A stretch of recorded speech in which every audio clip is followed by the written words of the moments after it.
मैं विखलेश आज इस तालाब में कूदकर अपनी जान देने जा रहा हूँ, क्योंकि तंग आ गया हूँ इस अकेलेपन से।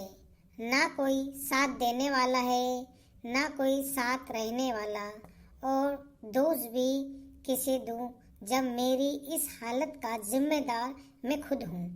कुछ दिनों पहले मेरे पास सब कुछ था, सुंदर सा परिवार, नंदा मेरी दूसरी बीवी और गुड़िया सी बेटी सलोनी।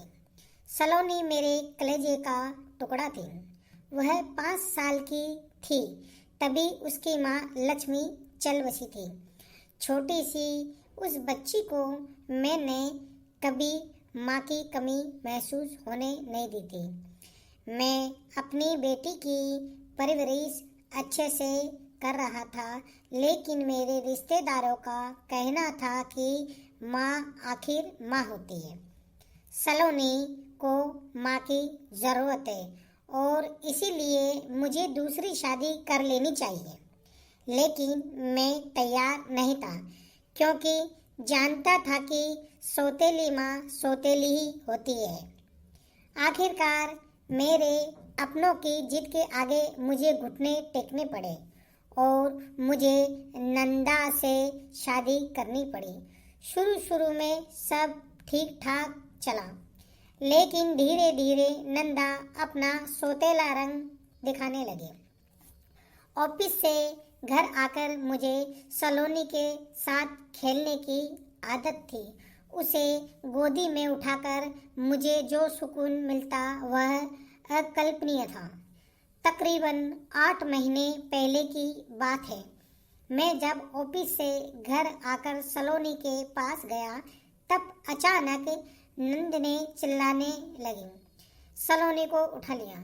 मैं कुछ समझूं उससे पहले वह सलोनी को दूसरे कमरे में रखकर बाहर आई और बोली, पहले नहा लो, तब तक मैं आपके लिए गर्मा गर्म खाना परोसती हूँ।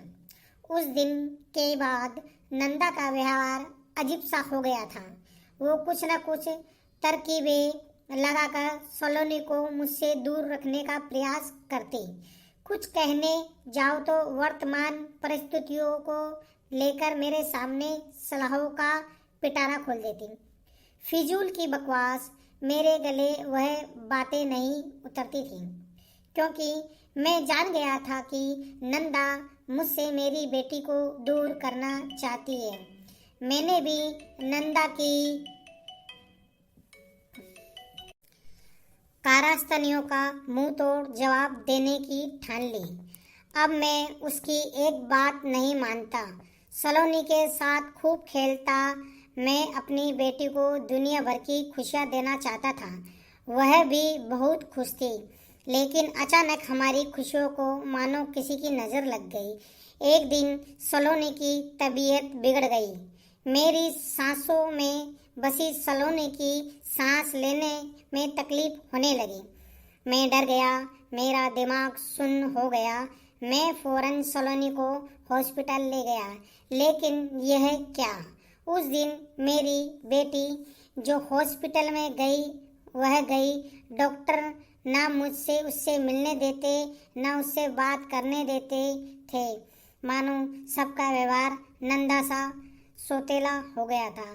2 दिन बाद नंदा की तबीयत बिगड़ गई, सो उसे भी हॉस्पिटल में एडमिट करना पड़ा। लेकिन मुझे नंदा से ज़्यादा फिक्र अपनी बेटी सलोनी की थी। मैं अपनी बेटी को देखना चाहता था, उसे प्यार से गले लगाना चाहता था, उसे चूमना चाहता था, लेकिन कोई तो कहे कि वह कहाँ है, किस हाल में है।